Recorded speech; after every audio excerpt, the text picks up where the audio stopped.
Hi everyone, welcome back to this week weekly market update. It's been a while since I last update my doing this market video. Update is mainly I'm actually designing on my courses and also designing on my website. I believe, let's say you have been following me, you should know that I have launched 2 successfully courses, whereby you can check out from the website itself to see what's the courses that I've launched and go and find out more. You will see individual detail.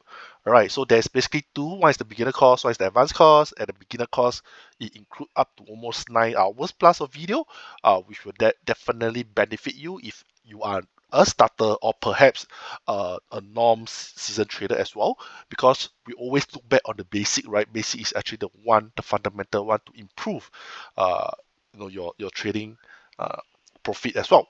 All right, and then the advanced course, the most important thing is that the lesson actually cater or categorize every individual lesson to the last lesson that you will reach to see how actually I analyze the market, which is my own proprietary trading technique. All right, so do not jump. If let's say you have signed up for this advanced course, finish all the course by sequence, and you will know how it work in the last. All right, so that is the things that I'm busy on, and without further ado, let's see what is happening to the market right now. So last Friday, we can see the S&P ends, Friday slightly higher and major average cruise to the 3 weeks of gain. So this is the live update. I guess a lot of people were shocked where actually market, explode at the upside because at current market situations, with the inflation rate, with the interest rate, this kind of thing, uh, when it bursts even upside, right, you might actually be shocked. But like I said, indices is always biased on the upside, and right now we are coming to the end of the year. There might be portfolio turning from those fund houses, so just take and trade with what the chart show you. All right, we don't anticipate, we don't guess, we just follow the chart. So last Friday, and we can see that most of the indices actually went up or went higher. So just to watch out, couple of things for the coming week. I think coming week there's only one thing which caught in my mind is actually the NVDA earnings report. It's not with me right now, but I think it's coming on Thursday or Wednesday. I think that is actually going to tell us what is the industry going to be like for NVDA itself. And not only on that, if people you have been listening since my video since June, you should know that I actually mentioned this thing ChargePoint. All right, not to hold ChargePoint in June when I say that their business already changed. So you see what happened on ChargePoint, it dropped 35% way bottom. All right, after the C-suite late resigning, I think their CFO and CEO, I think they left. So it's not really a good point. On government, on corporate policy itself, right? It's not very kind, as in both the head leader went off, right? How chaotic will be inside. Hopefully by now you're still not holding any charge point by then. You should be get up by now. All right, so let's take a look at a chart, a couple of charts to share with you guys. So on Nasdaq itself, this is my last post. This is my Facebook page. As you can see on my last post, I did mention that Nasdaq if 14K support give way, next support will be 3,200 or 13,500. So let's review on the chart itself. This is shared on the picture here. All right, I didn't draw. As you know, I always draw in advance, right, to share with you guys. I didn't draw after that. So you can see that this is what I mentioned on on 28 November, so it's somewhere here. Correct or not? I say it may go down, but unless it break and close below 14K, which is this line. So it didn't, well supported by 200-day moving average, and you can see that the market actually bounced off. Above the resistance, I thought there is some resistance here. For people who want to try, I believe you did some shorting, like me. But of course, I cut if let's say it went even higher. And to my surprise, it went even higher. So thanks to my stop loss, I get myself cut out. So like I said, we don't guess where it will go. We just trade and anticipate from the indicator on the chart that we chart. Correct or not? So right now for Nasdaq is very bullish. At the moment, we can see that after it break above, all right, after it break above this resistance line, where will it be heading to? A lot of people were saying that it will actually revisit the previous high, which is somewhere here, 16,000. All right, around here, 16,600. It may revisit. So if you are just shorting any indexes, just be careful. It may actually continue the right on next week itself. But however, like I said, NVIDIA could change the whole game. So just to watch out. So this one I just put, and then I just write. Today is 19 November. So Nasdaq may continue upside. Resistance around 16,600. All right, this depends on NVDA's earning reports. Okay, this week. Okay, so just to take note on this thing, on the coming week, it may actually go to this area. Oops.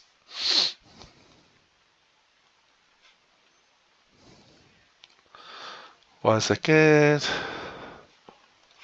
Alright, so this is the area we'll be looking at. See? Oops, I'm not sure there's something wrong. But anyway, that is the area we are looking at. Okay, let's continue. So next thing we also want to take note is actually J&J, which I actually mentioned in my last video as well. Let's take a look what happened to J&J.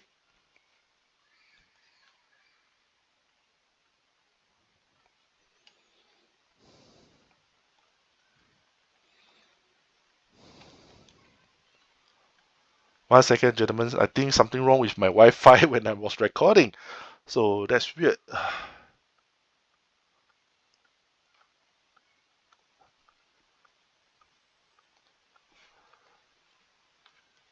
All right. Yeah. So yes. So sorry. Apologize. There's some technical issue. All right. So this is the area we are looking at. Okay. So let's go to J&J. Okay. So J&J, which I mentioned previously as well, 2 weeks ago, break below 200-day is not a good sign. Next support is 130.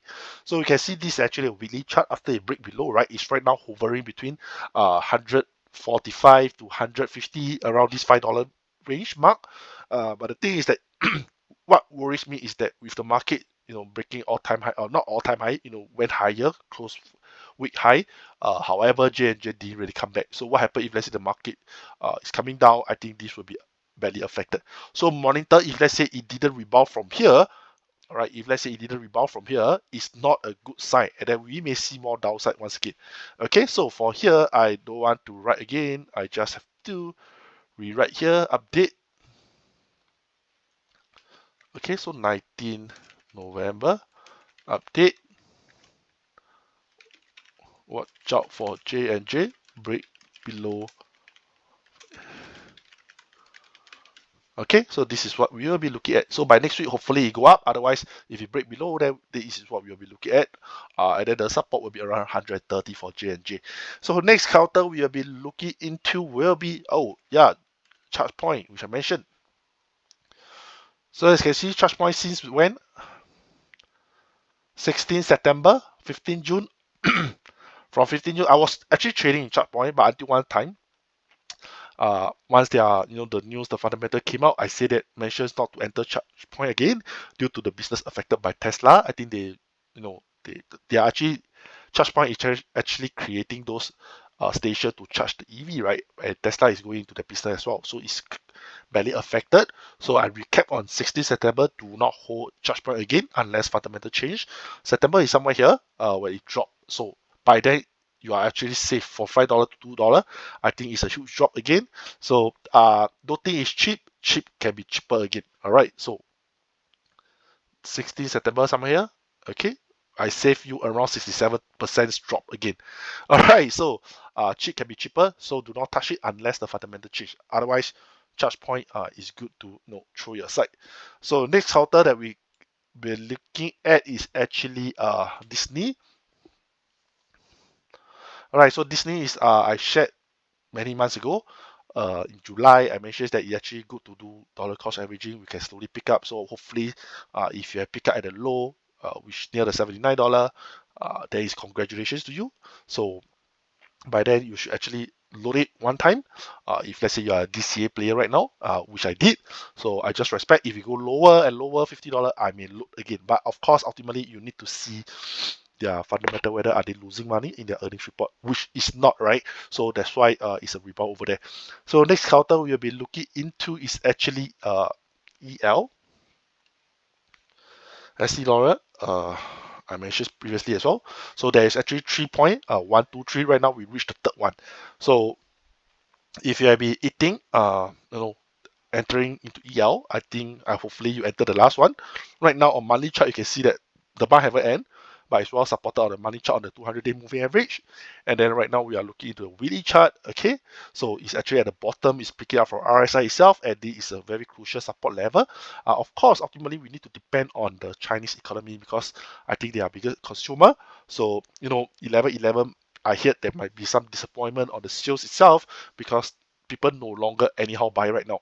Okay, I think it's due to economy. They start savings. They know how to play around with the price, and that is what causes it. But on fundamental wise, I think EL is still earning some good business. That's why I give it a go. So I mean, it's up to you whether you want to take this risk or not. So lastly, we'll be talking about is actually oil. Okay, I. Okay, US oil. So US oil, I have mentioned that may reach or resistance level may hit before 2024. It hit and then it bounced back. Correct or not? I assume that it may actually continue to go up with all the Gaza war, whatever war, right, or the supply and demand on the oil itself. But I think this downside, right, this few weeks of candle downside, all right, this 4 candle or 4 week, 1 month of downside is mainly due to the demand out there. Demand out there means there is no people, there is no corporate using heavily on oil itself. That is why no demand, and that is why when the price keep dropping. But ultimately, I don't think it will be so bad or drop below $62. We can monitor closely. This, which I say in 15 May, used to be a 66 to 62 support zone, is still valid. But ultimately, firstly, it must break the 200-day moving average. Okay, so on me, I am biased on the upside. So I'm going to write a new one, which is 19 November. Bias on upside. Support remain 62, 66.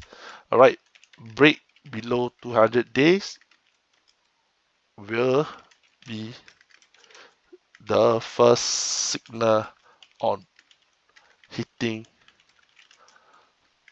the support level. Okay, so we need to monitor on the 200-day moving average. Okay, so just simply trading with moving average as a good support and resistance is more than enough. And then we also, if let's say there's a tick back in the RSI with well supported, and that is where you need to enter in. Okay, as you can see that my sound is not feeling good because I'm actually sick this week.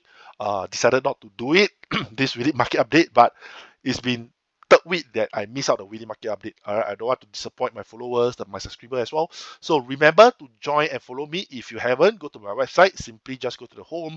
You can go to the YouTube to follow, or Facebook, Telegram, or TikTok, whichever. Alright, TikTok is definitely the last that I actually just created. I think the trend is there, but I'm not a video creator. Alright, so I try my best.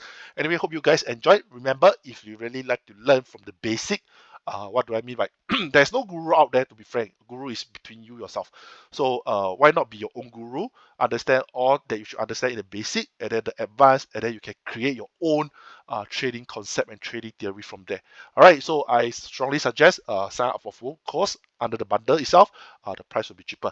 All right, hopefully you guys enjoy this video. So remember to subscribe, and I see you guys next week again.